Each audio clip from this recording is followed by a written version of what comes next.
On today's episode of the John Campea Show podcast, Ezra Miller will be attending the premiere of The Flash, but will not be allowed to speak to reporters.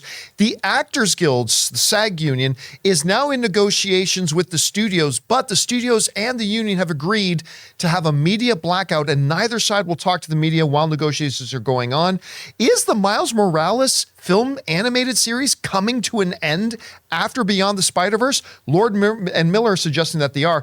Indiana Jones and the Dial of Destiny is opening up here soon, and the opening weekend projections are actually quite low. Also, we asked the question, should film critics be bringing up and talking about the Ezra Miller issues while reviewing the movie The Flash? That and a whole bunch more. The John Campea Show podcast starts right now.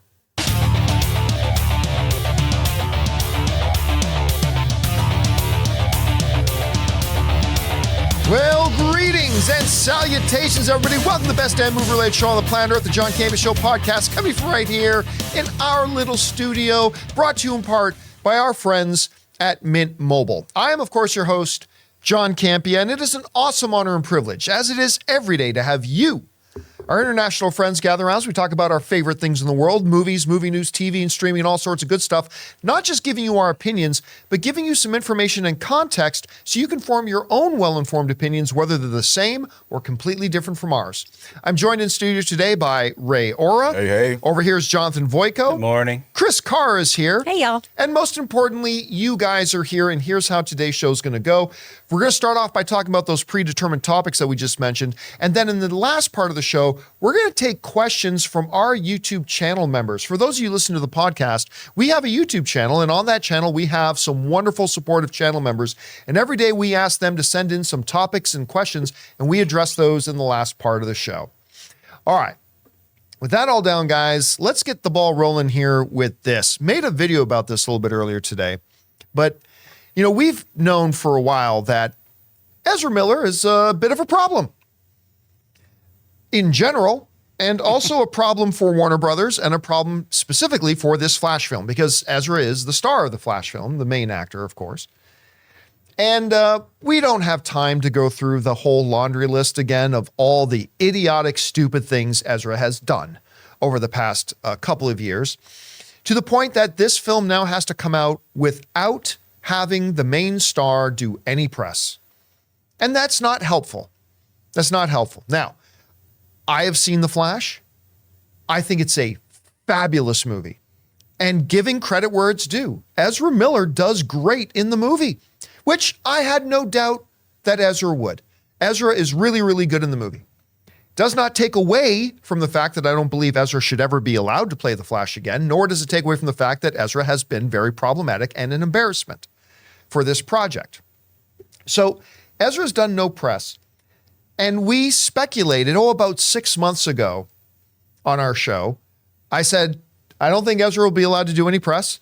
And I kind of think Ezra will probably show up at the premiere because it's too embarrassing if the star doesn't show up. But when they do show up at the premiere, they won't be able to talk to the press. Well, Variety and Entertainment Tonight have now confirmed that Ezra Miller will indeed be at the premiere for The Flash, which I believe happens on June 12th. I think that's when the premiere happens. But, unsurprisingly, they will not be allowed to speak to press. They will walk down the red carpet. The press will be able to take photos, but the press will not be able to ask Ezra any questions. And Chris, when we were talking about this earlier today on the standalone video we did, one of the things I mentioned was, obviously, the first question, if they did put Ezra in front of the press to ask questions, the press ain't going to ask, what was it like working with Michael Keaton? The press weren't going to ask, how did it feel after nearly 10 years of trying to get this movie out to finally have this movie out? No. Their questions is going to be about bullets and babies and parents accusing you of grooming their underage kid and, you know, having really cold hands at a Finland nightclub and trying to warm them up on a girl's throat.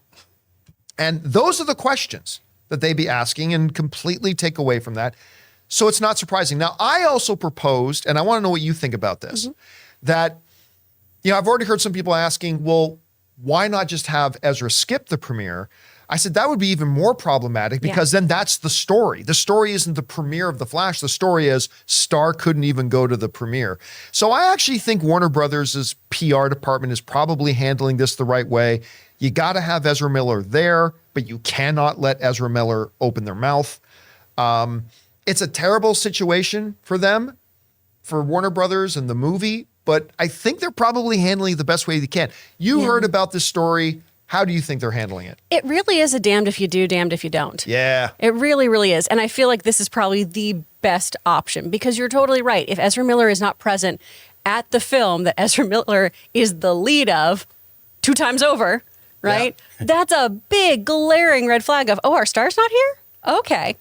Now, having Ezra speak to the press, that's a whole other can of worms. You can always do this too. It's harder on red carpets. Obviously, interviews are easier. There's always that no-no list of these are the things you will not be talking to my client about that a lot of interviewers are given. And if you touch on those questions, it's okay, we're done here. Or, oh, you can rephrase that. Otherwise, we're walking out. When you're doing things live on a red carpet, you don't have that luxury. So any question could be asked and would be asked because any journalist who's on this red carpet is not doing their job and not worth their salt if they're not asking the harder questions and the more prevalent questions. Right. So it is just a big old cornucopia of awful, awful options. So I think Warner Brothers is handling this aspect of this the best they can. Again, should things have been addressed earlier on? Probably. Yeah. But again, I'm not in those rooms, so I don't know how you handle it. Even though I've been very, very bothered by how WB has handled everything going on, just because this has been a decades-long movie in the making, and all these things have just kind of snowballed. We found out more and more information along the way, or more things happened, more and more accusations came out. I kept waiting for WB to say something. This is a moment where I think having someone not say something makes the most sense. Yeah, it's almost like they had the opportunity. Now, for me, this goes back to before Warner Brothers changed hands, when it was still under the ownership of AT&T. The time to get on top of all this was immediately. Absolutely. Like once it, and I remember criticizing Warner Brothers pretty heavily that they were just playing the shh, let's just not talk about it, and maybe everybody will forget. Now, then after a certain amount of time passes, then you had the new ownership of Warner Brothers. You had the Discovery Group own it, and they inherited this problem. And at that point, it had been an issue for almost a year at that point. And I was like, at this point, what can you say? It should have been addressed immediately when it came out, but it wasn't. And because it wasn't, Ezra just kept going on doing stupid thing after stupid thing after stupid thing. And it's going to be interesting to see. You know, I've been saying this whole time, people asking me, how big is this movie going to open? And I've constantly said the same answer. I have no idea. Yeah. Like every movie that comes out, I have an idea or a guess about where it's going to open. But with all the controversy, I literally have no idea. This movie could open to $150 million and I wouldn't be surprised. Or it could open to $40 million and I wouldn't be surprised. Like I honestly have no idea how people are going to react to this. Like whatsoever. And actually, Jonathan, before, when we were off camera, you actually said something about how you thought maybe the way that Warner Brothers is going to handle this red carpet is maybe an indication about Ezra's future with Warner Brothers. What did you think about that? Well, yeah, I was thinking it's kind of an indication where they're like, oh, we hear all this stuff that we don't necessarily agree with about working with him in the future iterations of The Flash, blah, blah, blah. But then they're not even letting him speak to press. He's apparently allowed to do the step and repeat photo op. So that kind of tells me if you don't even want to be asked questions or you're afraid of what he may be asked or you're afraid of what he may say, I don't really think you're working with him in the future, at least not with The Flash. Yeah, because if you're not going to let them be asked questions right now, you know they're going to be asked questions later. Mm-hmm. So, I mean, that might be a part of that. All right, we're going to see how this all works out. Again, it's such a I mean, first of all, this whole situation is such a shame on so many different levels, but it's particularly a shame because Andy Muschietti made a really good movie. And it's too bad Ezra has to damage it the way Ezra has, especially considering Ezra gives a really good performance in it. Really does. All credit where it's due. Ezra does great, but it's a shame. Anyway, that down. Let's move on to some more conflict, shall we? Woo! The writer's strike is now, what are we? We're getting into its fifth week, sixth week We're here? sixth. Because May 2nd is when the strike began, and we're now at June 8th. The writer's strike drags on. Now, the plot thickens. Of course, the other day, it got announced that the Directors Guild, who some people, myself included, thought that we were heading towards a writer's strike, director strike, and actor strike all at the same time. Well, I was a little bit surprised to find out the other day that the Directors Guild had reached an agreement with the AMPTP, the producers and studios. They reached an agreement and they are avoiding a strike. The full details of the agreement have not been made public, but yesterday the report came out that the DGA leadership had ratified the thing, and now they're going to, the deal that's been made, now they're going to pass it on to the membership as a whole to vote on it, where it's expected to be fully ratified and go into force. So that means WGA on strike, Directors Guild avoiding strike. That just leaves the actors. And what's going to happen with the actors? Now, the actors' current contract, and Chris, as a member of the Actors Union, correct me where I'm wrong, the current agreement with the actors is still in force and valid till June 30th, I believe. June 30th, yes. June 30th. So they've still got a number of weeks to get a deal hammered out. Yeah, we're trying to get those short films in real fast. Really quick. So here's the thing, though. The directors, now the WGA and the producers, they were both yapping at the press while they were starting their negotiations. I mean, they were basically both trying to make their cases through the press. The Directors Guild and the AMPTP made an agreement to not talk to the press at all during their negotiations, and they got a deal done. And this morning, I read a report that said SAG, the Screen Actors Guild, your union, has reached a similar agreement with the producers to say, during our negotiations, neither of us are going to speak to the press. There's not going to, so they agreed upon a press blackout, and they're going to do this quietly. They're going to do it behind closed doors, and that's where they're going to do it. So again, you're the Actors Union member here. Let me ask you this. I look at this from the outside, and I think to myself, I suddenly feel a little bit more optimistic that maybe the Actors Guild and the studios, I feel a little bit more optimistic they may be able to come to an agreement and come to a deal here. But I don't know. You heard about this. Considering the WGA didn't have such an agreement to do it under radio silence, the directors did, now the Screen Actors Union did. Why is this important, and what could it mean, if anything? I do think it's so that we can properly negotiate without any antics around it. There's not a circus about it. I also think it's good optics for our union personally. I agree. I've brought it up before on the show during the writer's strike, well, the ongoing writer's strike. Fran Drescher talked to people, talked to the media on the picket line, and she did not do well. Yep, not well. And Nope, she not did good. not reflect the interests of most union members. I feel confident in saying that. And boy, howdy, did SAG-AFTRA just blow up on Twitter and everything. People were mad. People were angry about the things she was saying. So I think a lot of this too And is... just for people, for listeners who don't know, Fran Drescher, of course, is the nanny, but she's Yes. also currently She's the president of the SAG-AFTRA. Screen Actors Guild. Yes, which is wild. And she was just saying some things about how, striking maybe wasn't for us and things like that were, no, we have a lot of demands, Fran. We need to talk about this. So I think it's good for everybody to not have the media involved and let them be able to negotiate in peace with, Duncan Crabtree Ireland, really, really talking to them about all of our needs regarding residuals, regarding AI and replication of our voices and our images, so that they can get that all done and come to something that is amicable for everyone involved, hopefully. Because even though the DGA had this agreement and it went through for them, and even though historically, typically how the DGA negotiates has kind of been reflective of how SAG and the WGA moves forward, both parties this year have been very, very clear in stating, hey, the deal they got, that might not be the deal that we want. Because you have unique, different needs than their union does. And again, we are one of the largest unions, too, of these three. We are 160,000 members strong. Some of them didn't show up to vote. It was more than we usually have. I know I told you that harrowing 45% before. Yeah. 27% voted the last time we had these kinds of contract negotiations. Wow. So we are at least climbing up. We are at least getting more people involved. Well, you guys have But more members than the Directors Guild and the Writers Guild combined. There's so many of us. And there's so many people, too, who kind of just let their SAG stuff lapse almost.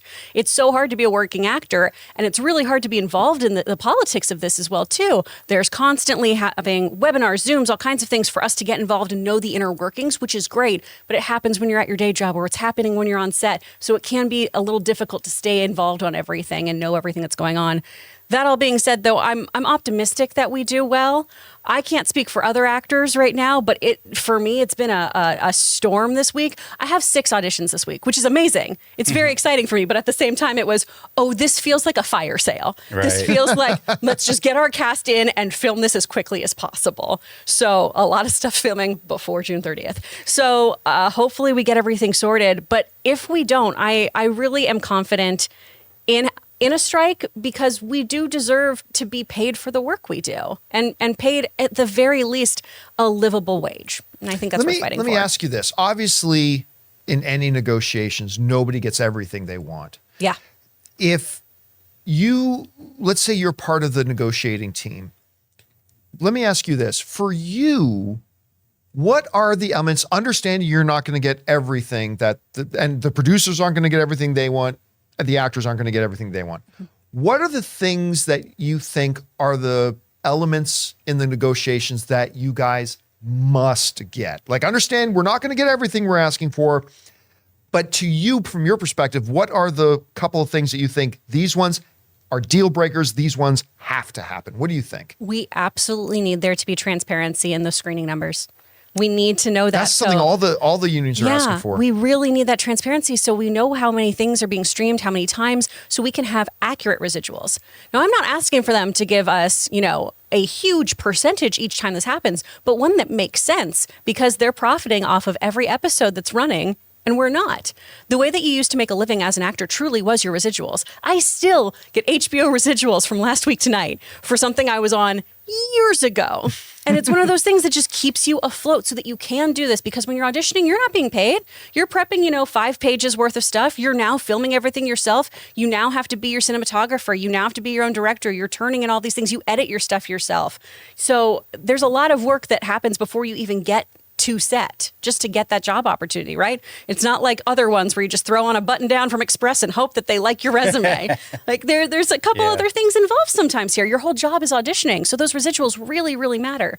The other thing here too is, and SAG itself is already making big waves on this for us. I know they just struck something with audiobooks in particular, but the idea of AI is particularly scary for us, particularly as someone who's a voice actor. Right. Mostly because a lot of times too, actors aren't educated on how our contracts are supposed to be. It's one of the things I spend the most time with my students is, looking out for words like in perpetuity, looking out for words that are phrases that are like digital recreations, things like that. Because you might skim something and go, ooh, I'm getting a lot of money today. There are so many things right now on casting sites where you get a $10,000 payday, and that sounds amazing. You've sold your voice to a company that's going to use it and butcher it and devil speak and spell it to use it for AI.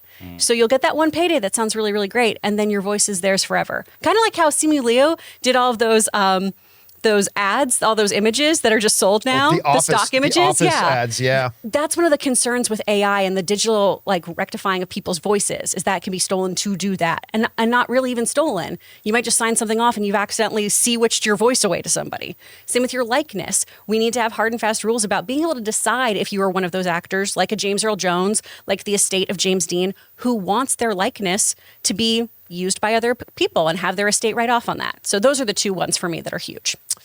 All right, guys. It's a huge thing. Again, I think it's an encouraging thing personally as an outsider, but I am an outsider, seeing that, hey, they're starting off by being able to agree on something. Let's have a media blackout. That's a good way to start. I don't know. We'll see how this whole thing shakes out.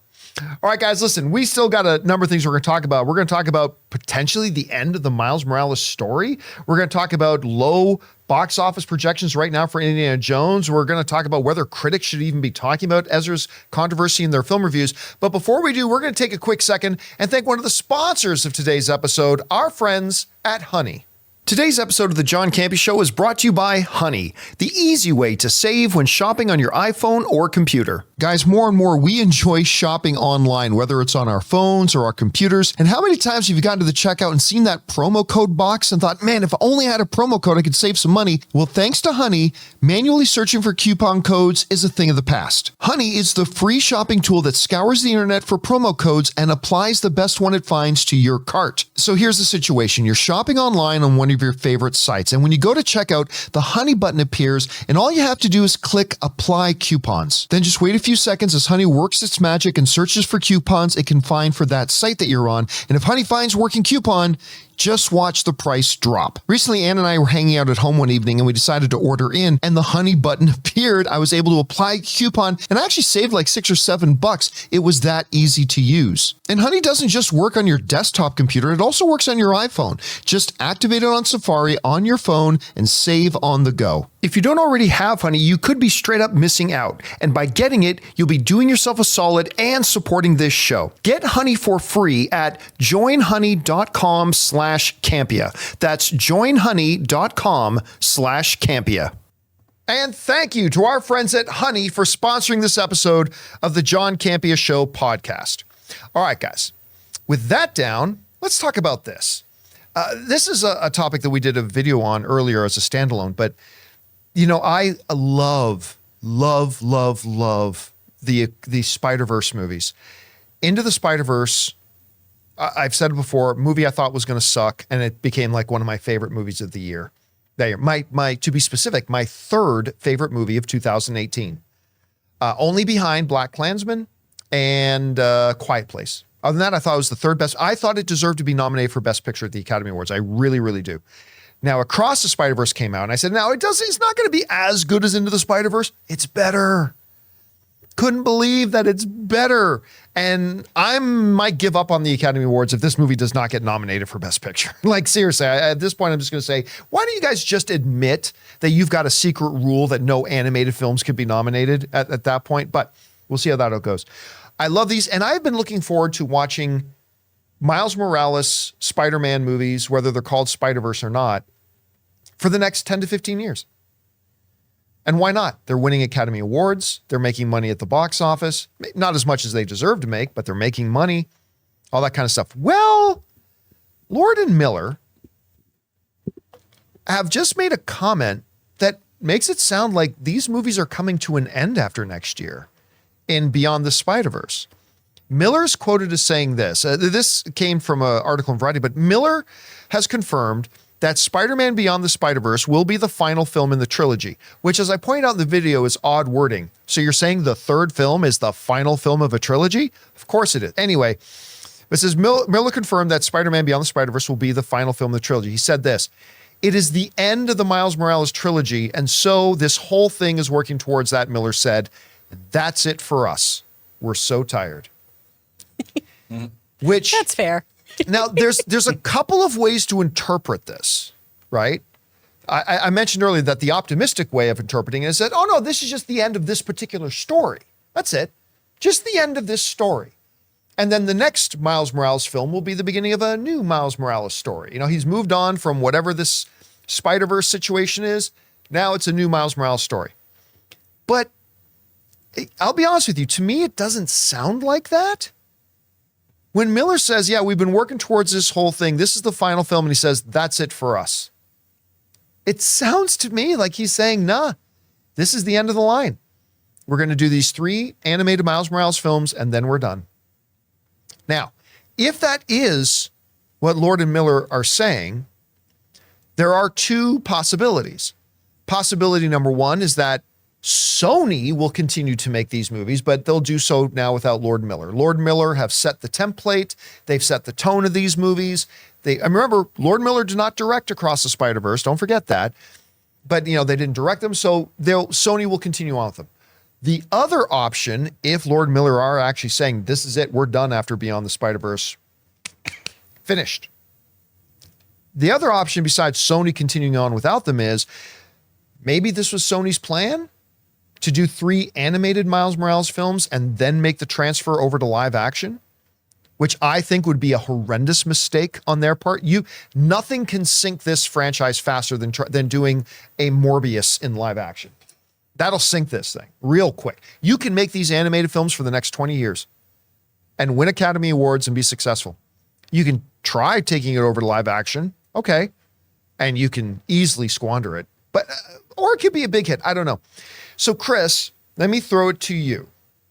You've heard what Lord Miller said. Do you interpret it as either A, no, they're just saying this is the end of this story, and then they'll continue on. Do you interpret it as B, that, nope, this is it. Lord and Miller saying they're done. And if they are done, is it B subsection 1 that Sony will continue on without them, or B subsection 2 that maybe they go live action, or is it just it? I don't know. What do you interpret this as? I hope, and this is my own inherent bias, that we're just pausing. This is the trilogy, and then we'll come back and do something else. But I understand if Lord and Miller are done with this because they've done what they need to with this franchise. If they've gone, hey, we've done some really cool, amazing pushes with animation. We've told an incredible story. Now we got to go tell other stories elsewhere. I would totally understand that if they didn't even want to be producers on it and remove themselves from it. That totally makes sense to me, and I can see that happening. I definitely don't think Sony, though, would be like, and time to just move on from Miles Morales. Thank you for your time, sir. Bye-bye. No, they're going to keep doing this.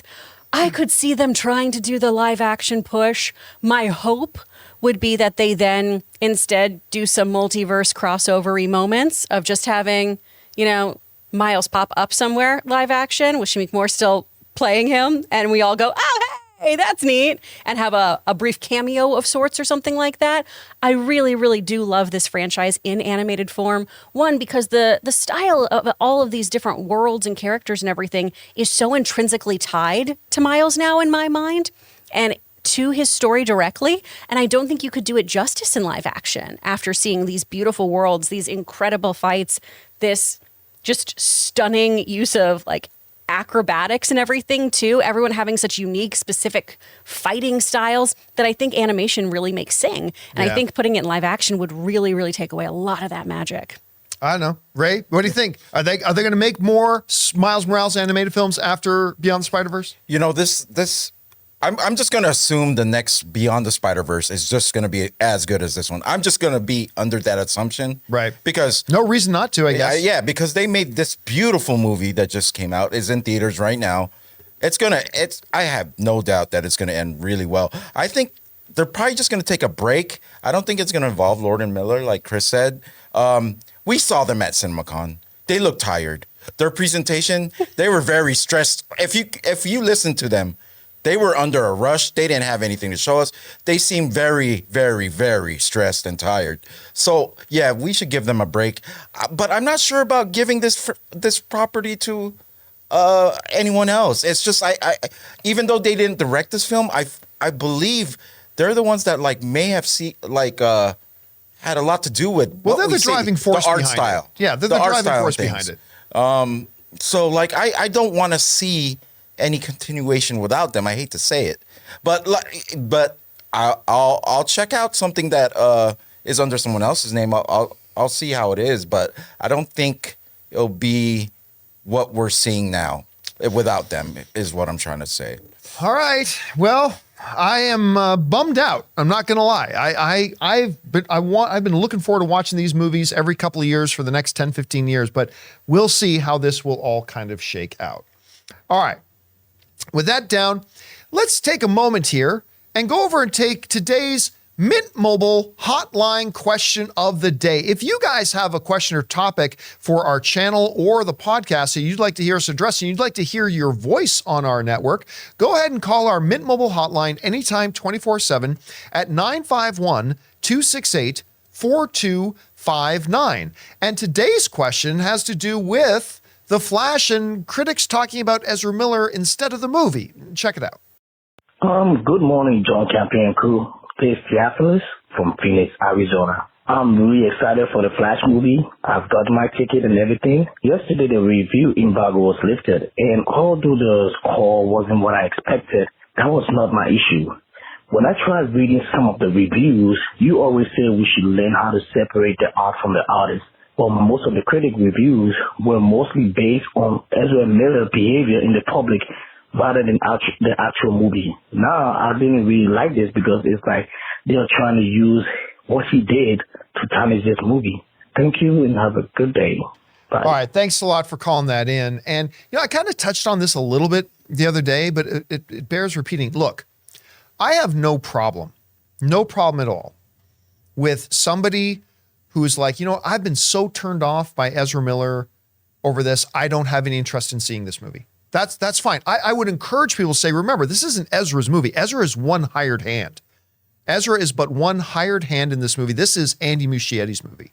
But still, I would get it and I respect, hey, listen, if that's going to be too much of a distraction for you and it's going to turn you off, absolutely, I get why you wouldn't want to watch the movie. 100% I get that. But here's the thing, and I didn't read as many reviews as our caller did. Like I read through a lot of reviews of The Flash, and there were a couple that seemed to really focus on Ezra Miller's off-camera stuff and seemed to be reviewing the movie based on Ezra Miller's off-camera antics. So our caller says they saw a lot. I read a lot of the reviews, only saw just a couple of them. But I agree that I have a problem when a film critic writing or recording their actual movie review does things other than reviewing the movie. Like listen, if you follow my channel, you know I've talked a lot about the Ezra Miller issue. A lot. I think there's a lot to talk about. I think there are things that need to be said. I believe there are things that need to happen. And it's totally cool to talk about it. But when it comes time to review the movie, it's now time to put that aside. You are supposed to be putting out what, in your estimation, is how good, not good, and the merits thereof of this movie, not about what happened off screen. Now, listen, I don't mind if one of the film critics wants to say, you know, for some, it might be a stretch because of Ezra Miller's controversies, but blah, blah, blah. I don't mind that. That's fine. That's fine. But like one review I read from an outlet that I quite like, going in about, you know, as you think about Ezra doing this and Ezra doing this and Ezra doing this, you know, the inauthenticity of this and this, because remember, again, as Ezra did this, it's like, at some point, are you going to review the movie? And are you going to review the movie on its own merits? And maybe you'll like the movie and maybe you won't. And that's completely fair. But I just think that for a film critic, when it comes time to review the movie, you gotta leave the baggage at the door and review the movie for what it is. Because I have no problem coming on my show and saying, Ezra Miller's gotta go. And at the same time, when I'm reviewing the movie, saying, Ezra Miller did a fabulous job performing in the movie. Both are true, right? Both are true. I have no problem saying both. Just, I think critics, when giving a review, because viewers and readers and listeners are now going to hear, is the movie any good? And that's what they want to hear talked about. Right. But at the same time, we're all human, right? Sure. And so, like, you know, those reviews, I could say they come from the right place. I mean, as in the feelings towards, we're all in agreement that what has happened is wrong, you know? But maybe sometimes it's just hard for people to separate that. And then you see it. And then people who read that should be smart enough to know that, hey, I'm going to skip this review. I'll read another one that talks more about the movie. Sure. And I get that as an average viewer. These are professionals. But I don't give that much leeway to professionals. Oh, right. If this is your gig and you have not yet developed the ability to focus on the merits of a film when talking about a film and leaving other baggage out when you're doing the review, then maybe you're in the wrong gig. I don't know, Chris. I mean, we have had too many discussions over the past couple of years about the whole Ezra Miller situation. But, you know, pertaining to what our caller is asking about, out there. I don't know. What's your thought on this whole thing? Put it down right now. I've been reading some reviews and everything too, and I actually think I don't read them too often, but the Daily Beast, Allegra Frank did a review where she said something. That's one of the ones I read. Yeah, I loved what she said of, you know, the Ezra Miller thing has overshadowed this whole film, and that's why it sometimes feels a little unethical. What it is which is why it feels ethically difficult to admit that The Flash succeeds almost entirely on the strength of Miller's performance. So there's somebody who's saying, I do not enjoy any of the things I'm reading about this person. This performance is good. These two things feel like they should not go together. And I appreciate her stating that because I can completely understand that. This is a movie that I've been really not looking forward to seeing because of that. I really enjoy Michael Keaton. I really enjoy, Andy Muschietti. I want to see Sasha Cale as Supergirl. I think Ezra Miller is a great actor. I think they've done really, really great stuff in the past. I'm not super jazzed about seeing this movie because we've talked about this so much and I'm just over it at this point. And it's my least favorite thing. Thank you for everyone on the street who's like, let's talk about Ezra Miller. Please, let's not. Let's not. Go back to Soup Goop. That was fun. Loved that. So I remember Soup Goop was so fun. Soup Goop was great. Go back to telling me about that, y'all. That was wonderful. So I can understand that. A lot of the things I have read, though, I've been very, very pleased with critics being able to separate things, such as discussing, they don't like the CGI, or there have been a lot of comparisons to Spider-Verse. That's the biggest through line I've been seeing of a similar storyline is being told elsewhere. And I feel like I like that storyline more. Or, hey, they did a great job with this. E-Man put out a great review, too, of saying, hey, this is a good movie.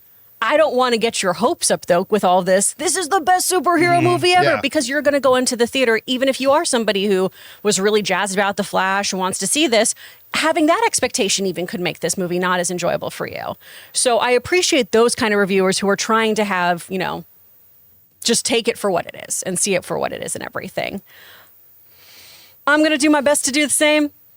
Don't know how successful I'll be, but that's why they don't pay me the big bucks to write these things. So that's why you all listen to me on Spotify. I think you're absolutely right. And I understand where you're coming from. The thing is, though, while it will be challenging for you when you watch The Flash, because you have that, I have no doubt that were you then to have a responsibility to sit down and do a review of the movie. Oh, I'd call out my inherent bias. Yeah, but you would then just... You're calling it out. You would just... And then talk about the other things. Talk about the movie based on the merits of the movie. Some people are not talking about bad. any of it, just that. So you're actually going to go see it, Chris? I'm pretty sure I need to, so I can do this job. I have a feeling Logan probably wants to watch it, because I know Logan enjoyed it. Surprisingly enjoyed it. He did not like the third act. Yeah, I've never people It's have a lot said of that. people's complaints. And then his thing for me was, you're not going to have a problem with Ezra Miller, I don't think, in this movie. You're going to have a problem with the mechanics of how this works, and you're not going to think certain people are utilized well. Okay, all right. So I'm interested to see how that pans But out. I watched like some of his Doctor reenacting Who, of the movie for you, and I thought, wow, he's got some enthusiasm in this. Still always auditioning for Barry Allen, Oh, that's right. I keep forgetting about that. All right, guys, we got one more thing to talk about here. So let's talk about this. Indiana Jones and the Dial of Destiny was one of the films that I earlier thought could have been one of the bigger films of the year. I thought it had potential to maybe even be $1 billion film. I wasn't calling that it would make $1 billion, but I thought it had the potential to be so. I even thought it had the potential to be like $125-150 million opening, because for a long time after the first trailer came out, when I would go into movie theaters and that trailer would play, always, that would be the trailer that got the biggest pop from whatever audience I was sitting in, was that Indiana Jones trailer. So I thought big things lieth ahead for Indiana Jones and the Dial of Destiny. Disney felt, and Lucasfilm felt so confident, they decided to take this movie to the Cannes Film Festival, which is notoriously can be rough, but they believed in it so much, they thought, you know what, people are going to love this. We're going to get the early word of buzz. We're going to get everybody hyped. Everybody's going to snowball this into a big, big opening weekend. Well, everybody's got a plan till you get punched in the mouth. And they got punched in the mouth in France, as the critic rating coming out of the Cannes Film Festival was 50%. Half the critics didn't like it, and the ones that did were mild in their appreciation for the film, right? I didn't personally read any reviews coming out of Cannes saying, this is the Indiana Jones movie we've been waiting for. I mean, a lot of them said, hey, it's better than Kingdom of the Crystal Skull. But, I mean, that's not saying a lot. That's like saying, hey, I ate this rotten egg and it was better than that pile of poop. I mean, that's okay. That's good? Is that good? Not sure. So those are the only two choices. It had hurt them. And listen, to anybody who thinks erroneous, I just laugh now at people when I hear critic reviews don't influence anything. Yeah, they do. They objectively, statistically do. And this is one of those cases that really proves that, because the narrative around this film and the buzz about how big it could be prior to Cannes to now is totally changed. All of a sudden, breaths of optimism have been changed into breaths of skepticism and all that kind of stuff. And now, according to Deadline, the opening weekend projections have come out. Now remember, Little Mermaid, on its 3-day weekend, made $95 million on its opening weekend. Spider-Man Across the Spider-Verse made $120 million. Deadline is saying Indiana Jones is going to make 60. opening weekend. This is what they wrote. In the wake of the world premiering in Cannes to lackluster film reviews at sub 50%, Disney and Lucasfilm's Indiana Jones and the Dial of Destiny is currently looking at a $60 million domestic opening. The movie opens on June 30th, heading into what is conceivably a 5-day weekend, given the Independence Day falls on the Tuesday. The Dial of Destiny's 3-day estimate of $60 million is down from the $100 million that Kingdom of the Crystal Skull made on its opening 3-day weekend. Not good. This could be a disaster. That's bad news for the studios, right? Obviously. Oh, for sure. But me being one movie into Indiana Jones, I just want a good movie. Have you read any reviews from anybody who has not seen any Indiana Jones at all? No, of course not. Oh. Anybody who is a film critic for a living has seen the Indiana Jones movies. Oh, okay. So I might love this movie. I'm a film critic credentialed at Cannes Film Festival. Never seen an Indiana Jones film. Probably not many of those out there. Good for me then. You Because I might love this movie, and that's all that matters to me. Club of one. Right. I mean, listen, they showed us like 15 minutes of the movie at CinemaCon. Yeah. And I liked what they showed us. I mean, it wasn't the best footage we saw at CinemaCon, but I thought it was really good. I enjoyed it. Classic Indiana Jones romping around. Very classic Yeah. Indiana Jones, right? But I mean, I don't know, Chris, you're hearing them saying a $60 million, half of what Spider-Man Across the Spider-Verse opened to, a third less than what Little Mermaid opened to. I don't know. What are you thinking? Ooh, it's not good. It's not good. Although when I was looking at these, my husband's like, hey, they're saying it's better than Crystal Skull, so it's going to be really good because Logan loves your Crystal husband Skull. loves Crystal Skull. Oh, he made everyone watch it recently and then went, it does kind of fall apart, but I think we all still had fun. We didn't. We didn't have fun. No. This is not great. I think people will still go see that. If you love Indiana Jones, you're still going to go see this. I don't think this will sway you because you'll still give Indy a chance. And, at Cannes, Harrison Ford got a standing ovation. The film itself did not. So Yeah. I think that there's still hope for those diehard Indy fans to go out there and see this. I'm not jazzed that the reviews so far have been, it's better than Crystal Skull. That doesn't give me a lot of hope. That really bums me out. But maybe this will turn around. Maybe word of mouth will get out. Maybe a whole bunch of dads are going to be really thrilled to see Harrison Ford on that screen, living what they want to be doing. I know mine's really excited. My dad, this is like his most anticipated film of the year. So, I predict a big pop and then a big second weekend drop. Yeah. I mean, gotta they're up their saying marketing 60 game. million opening. See, and like you just mentioned that you weren't sure if this is going to sway anybody one way or the other. I don't know that that's true because I honestly believe if this film premiered at Cannes and they all came out saying Indiana Jones is back, if all the reviews coming out of that was like Indiana Jones is back, we got the proper send off for Indy with the fedora and the whip and all that kind of stuff. If that were true, I honestly 100% believe we would be seeing north of $100 million opening this weekend. Yeah. But And do if you it think does open you're- to 60 something, that means a lot of people did have their minds changed. Well, you're diehard, I dress up as Indiana Jones every Halloween kind of guy, though. True. But how Will many he of be those are phased? there? I don't know, a handful. Maybe There's more than I thought. There's a smattering. There's a smattering of people who are like, yes, that's my thing. I'll require the Cinemark Theater if I want. Yeah, I want that what's it called? The XD. The XD. theater, whatever it is. That was a great theater over there. Yeah, at it's a Cinemark. great theater. All right. Guys, with all that down, we are now going to move over and take questions from our YouTube channel members and hear about the topics and questions that they would like us to discuss. Now, before we do, though, we're going to take another quick moment to thank a couple of other sponsors of today's episodes. My mobile service provider, Mint Mobile, and Indiana Jones would be doing a lot better adventuring if his balls were cleanly shaved, thanks to our friends at Manscaped.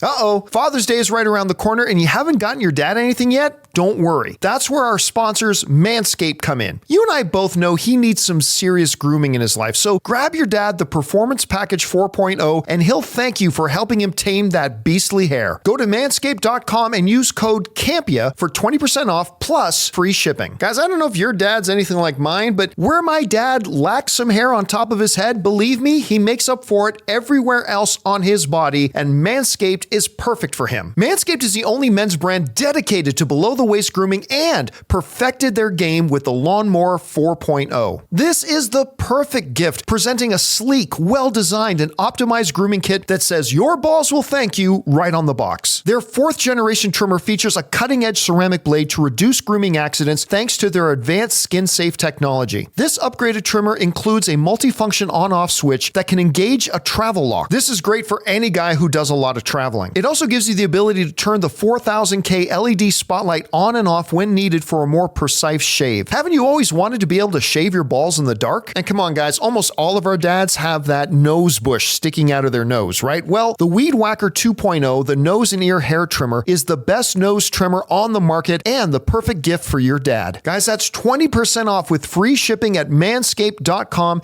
and use the code Campea. Don't forget, you came from your dad's balls, so this year, show your original home some love with Manscaped. We want to thank a sponsor of this video, Mint Mobile. From the gas pump to the grocery store, your utility bills and favorite streaming services, inflation is everywhere. Seriously, make it stop. Thankfully, there's one company out there that's giving you a much needed break. It's Mint Mobile. As the first company to sell premium wireless service online only, Mint Mobile lets you order from home and save a ton with phone plans starting at just $15 a month. You guys know that ever since I switched to Mint Mobile, I've been saving almost 70% a month over my old phone plan. For people looking for extra savings this year, Mint Mobile offers premium wireless for just $15 a month. By going online only and eliminating the traditional cost of retail, Mint Mobile passes the significant savings on to you. All of their plans come with unlimited talk and text plus high-speed data delivered on the nation's largest 5G network. Use your own phone with any Mint Mobile plan and keep your same phone number along with all your existing contacts. Switch to Mint Mobile and get premium wireless service starting at just $15 a month. To get your new wireless plan for just $15 a month and get the plan shipped to your door for free, go to mintmobile.com/Campea. That's mintmobile.com/Campea. Cut your wireless bill to $15 a month at mintmobile.com/Campea. And thank you to our friends at Manscaped and Mint Mobile for sponsoring this episode of the John Campea Show. Remember, guys, when you go and check out and support our sponsors, you're actually supporting us. So if you go down in the description, you'll find links and promo codes to all of today's sponsors. And thank you again to Manscaped, Honey, and of course, Mint Mobile. All right, guys. With that down, let's get over to our channel members' questions. Again, remember, we do have a YouTube channel, and over there, you can become a channel member. We'd love it if you did. And let's go over and get those questions that our channel members have sent in. Now, Chris, what do we got? First one's from CJ Rebirth. Fun fact, the actress who plays Ramona's ex-girlfriend in the Scott Pilgrim movie is also the voice of Katara in the Last Airbender series and was the president's daughter in Independence Day. That is correct. That is Mae Whitman. Oh, what else has Mae Whitman done? Because I really liked her in Scott Pilgrim. She's great in that. She does a lot of voice acting work. She just did The Owl House. She has a show on Hulu, I want to say, with the actor who played Cisco on The Flash. And it's a kind of rom-com musical that's going on. And then she was in another show for a while, some kind of like family drama show. I can't remember. She's a great actress, though. I remember, I know she didn't do the actual singing, but her song that her and her band sing in Scott Pilgrim was my favorite song in the show. Was it Love the Bomb? Outer Space. What's it called? Oh, I don't know. I thought you meant Love Bomb or whatever. No. Because she's like Oh, that's right. That's right. She's the competing. I was thinking of Scott's ex. Yeah, you're thinking of the part that Brie Larson played. That's right. That's what I was thinking where she covered a Metric song, Black Sheep. Metric. That's I love that song so much. It's so good. And Brie's cover is amazing. All right, what's next? From Josh Becker. Ray, how hyped were you during that one Bumblebee scene? So good. There are many Bumblebee scenes. That one, though. Without spoilers. Are you talking about the maybe the one where the LL Cool J song starts playing? Oh yeah, I know which one. I love that. I love that scene. I got hyped during that. Yeah. I was hyped. Again, we gotta be careful not to give any spoilers away. I just can't say too much, but I agree. Don't call it a comeback. I love that song. Okay, what's next? From who's sorry, the name? just scroll. Cody Hunt. Happy 30th anniversary to Jurassic Park. The movie changed my life. It's the reason why I became a filmmaker. Wow. Lost World was the first movie I saw in a theater when I was 5 years old. Aw. Wow. Wait, does Jurassic Park turn 30 this year? Apparently. Well, no. I think he's talking about... Or is it Lost World? Because that was 92, so it's actually 31, wouldn't it be? Maybe. Yeah. Was it 92 that Jurassic Park came out? I'm gonna look it up. I I'm thought it was terrible with 92, movie maybe it was dates. Yeah, 93. now I'm completely lost. All right, what's next? From Aaron Epstein, has there ever been a crossover in movies involving two different studios? I can't think of one off the top of my head. The only one I could think of that might be one example of that was Freddy versus Jason. Now I can't remember if they were two different studios or not though. But that's the only one that I can kind of think of. Now listen, there have been many cross studio collaborations for movies, but when you're talking about crossovers of existing IPs, then doing a crossover. The only one that I can think of off the top of my head, and again, this is just me off the top of my head, is maybe Freddy versus Jason, but I can't think of another one. Who Framed Roger Rabbit? Because you had Looney Tunes characters and Disney characters. So yeah, you but had was that WB really and- a cross? Because like Lego Movie, right? They had. Oh, that's fair. So was that really a crossover? Like that's not Alien versus Predator, Yeah. right? It's. So I don't know. Cameos. Good question though. Great Yeah. question. And yes, it was 93 for Jurassic It Park. was 93, so it is the 30th anniversary. Yeah, Unbelievable. they're doing a bunch of releases, like 4K releases of the movie for the 30th anniversary, updates for all the video games that include some sort of Easter eggs with Jurassic Park. So Yeah, I'm gonna go and see that on the big screen. Man, again. Jeff I definitely- Goldblum made an impression on me when I was way too young. Oh, All right, what's next? oh gosh. The Everything Entertainment Network, should we leave you alone? which just, well, we really determined my type very early on in life of, I like that. That's what I would like. The Everything Entertainment Network. The Tonys are using no pre-scripted segments on Sunday due to the writer's strike. If it goes over well, do you think the Oscars and Emmys producers might take notice? No. Do as I say this as somebody who loves theater, do the Tonys get the same kind of views? And Yeah. even the Emmys and the Oscars don't get great numbers a lot of times. Well, I mean, look, the Oscars, even on bad years for the Oscars, they are pretty consistently the number 2 biggest viewed event in North American television, only behind the Super The Super Bowl. Bowl. The Emmys, though, is that Emmys not as much, particularly a big screamer? but I would say no. I mean, look, if the Oscars come around and there's still a writer's strike, well, the industry is dead. If there's still a writer's strike by the time the Oscars come around in February, then yeah, I'm sure they would do that. But If they do no pre-scripted, it's going to be a disaster. yeah, it'll be an utter disaster. You're going to have a lot of Adele Dazeems going on if there's People are going to be wandering the aisles. yeah. That's All right, what's next? From Callum. Hey, crew, have you seen that there's rumors of Beyond the Spider-Verse could be delayed a bit more? I sure hope that doesn't happen. Can't wait any longer. Yeah, I can tell you right now, that's all bullshit. And you want to know where this is where that rumor came from. It came from during an interview, Haley Steinfeld said that she hasn't recorded her vocal part yet for Beyond the Spider-Verse, a movie that doesn't come out for almost a year.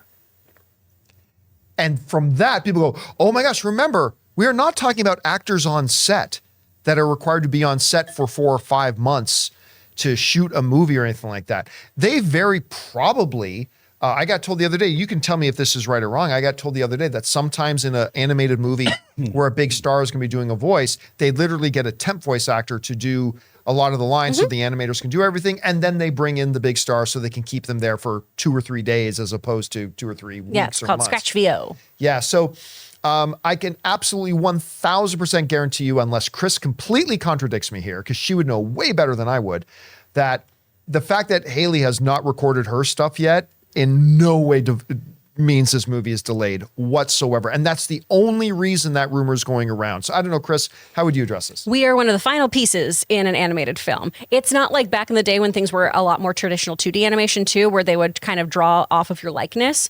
You know, we used to have those behind the scenes with Disney on VHS and DVD where they'd show you the actor in the booth and artists watching video, drawing everything around them and drawing, using their mouths and everything to see when they'd be speaking. We do the inverse of that a lot of times now, where a lot of the stuff is already done and then things are just kind of zhuzhed around to make them actor and the actual animation sync up a bit more. So if I were to ask you, at what point in the process here, let's say, okay, so Beyond the Spider-Verse is supposed to come out May 2024.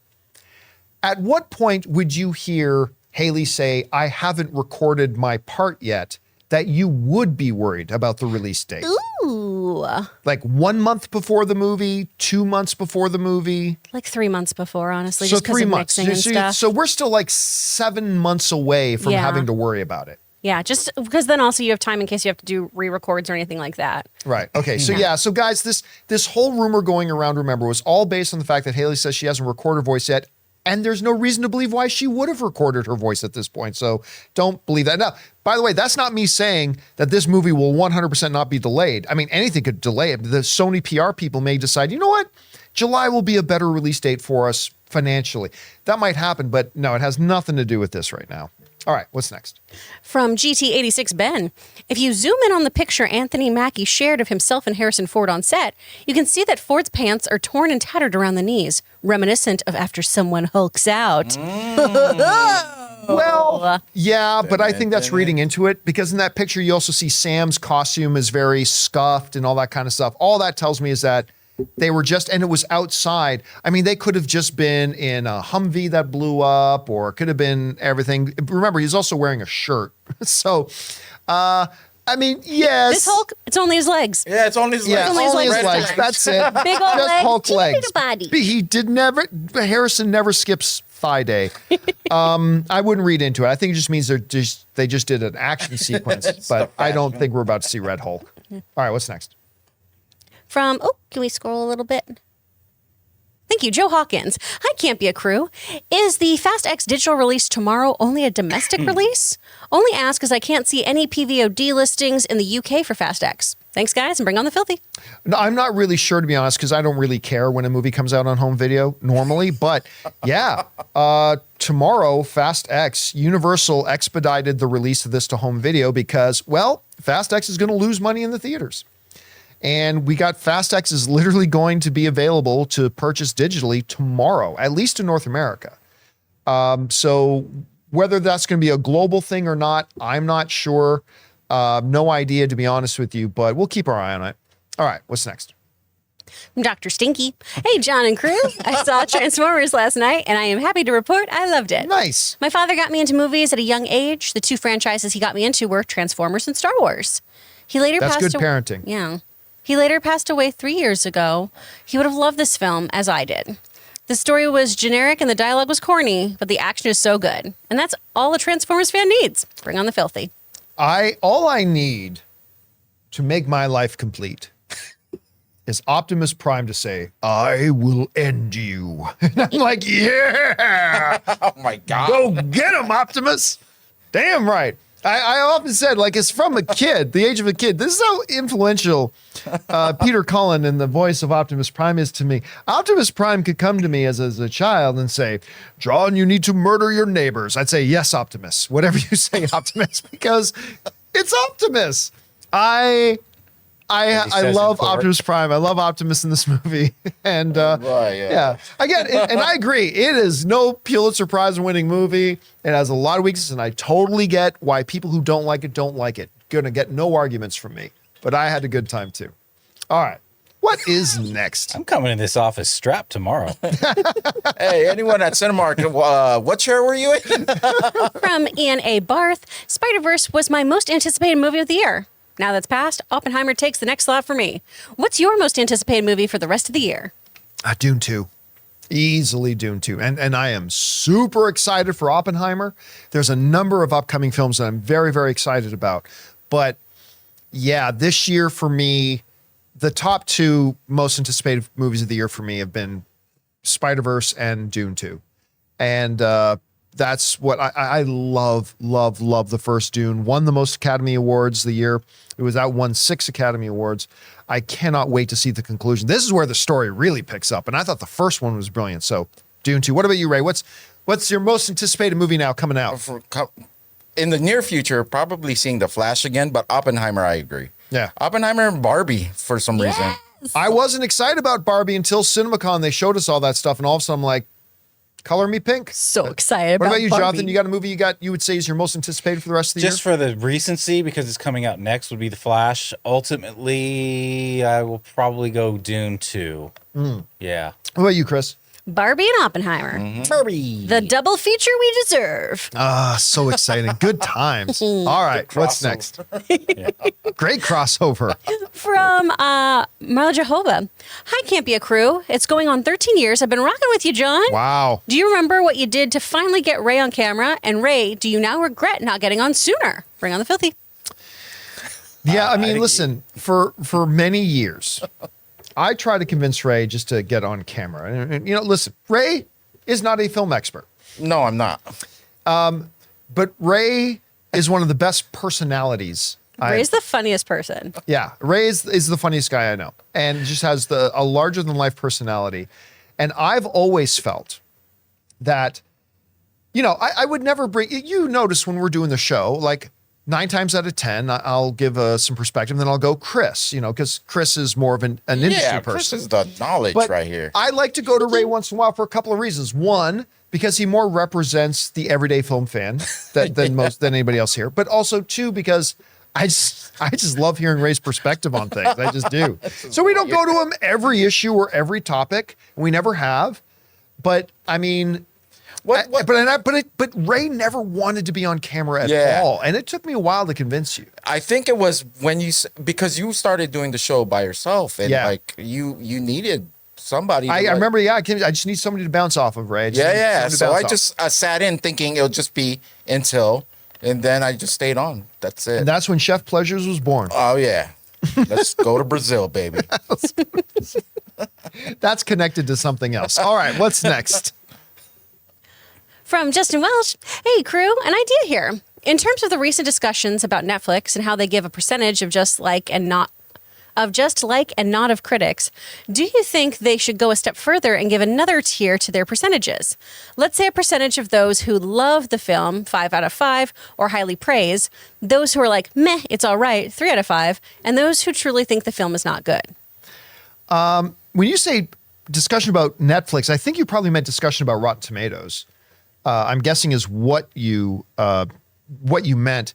No, I love the purity of the way they break that down on Rotten Tomatoes, because I don't care when I'm going and looking at a rating at a percentage. I'm just looking to see how many of them liked it. That's all. I prefer the purity of yeah, I liked it. No, I didn't like it. I'm not as concerned about I liked it and I think it's the greatest thing ever, because I just want to get a sense of, you know, what are the chances if you get all these film critics who are so different from each other and they all have wildly different tastes. Again, just look at Transformers. Half the critics like it, half the critics don't. Like they have wildly different opinions and wildly different tastes and wildly different backgrounds and all that kind of stuff. And if I can load up a movie like Spider-Verse and see, oh my God, 95% out of all these people who with wildly different tastes and backgrounds and preferences, and 95% of them like it, that's the number I want to see. I don't want to see it get more muddled with, because, you know, I go to Metacritic and see Metacritic does a median score, right? Well, this critic gave it a 90. This critic gave it 100. That means the median score is 95. That to me is not as informative, because you can get 3 critics see something, 2 of them give it a 49, and 1 gives it 100, and the average score is going to be like 70 something or 60 something. Well, don't make me do math in my head, even though 2 of them didn't like it and 1 did. So for me personally, and I've had this debate all the time, and I don't care, I'm sticking with this. I really believe this. I love the purity of this. Simply tell us, did you like it or did you not like it? And don't worry about the 50 shades of gray in between. That's just me. All right, what's next? From Blake Mason, what are your box office predictions for Indiana Jones and the Dial of Destiny? My Filipino wife and I already have our IMAX tickets. The Filipino wife. Yeah. Going today. No, theater. that's what they don't sound like that. If Your they uncles do. you might not have a wife. That's a Joe Coy bit, by the way, for those who don't know. But again, we were just talking about it. Deadline is projecting 60 million. And it's not that type of movie that would make like you don't see it making more money overseas, right?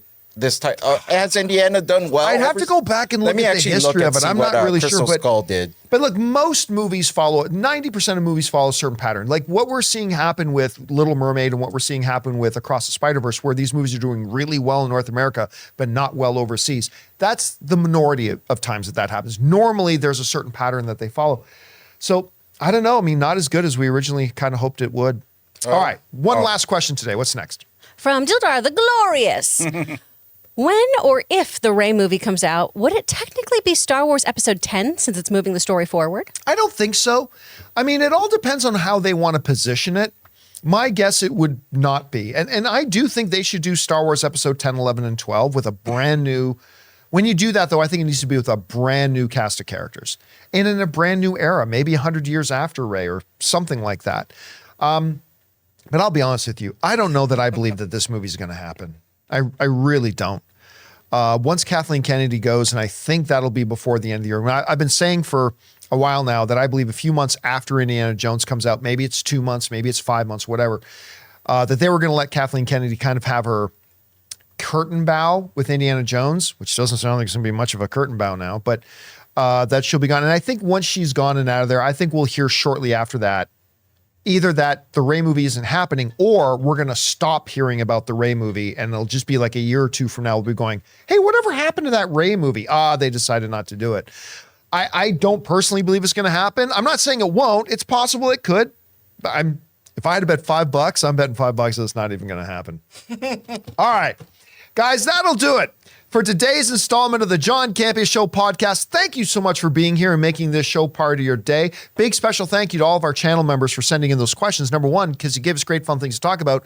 But number two, by being channel members, you're supporting our channel. So thank you guys so very much for that.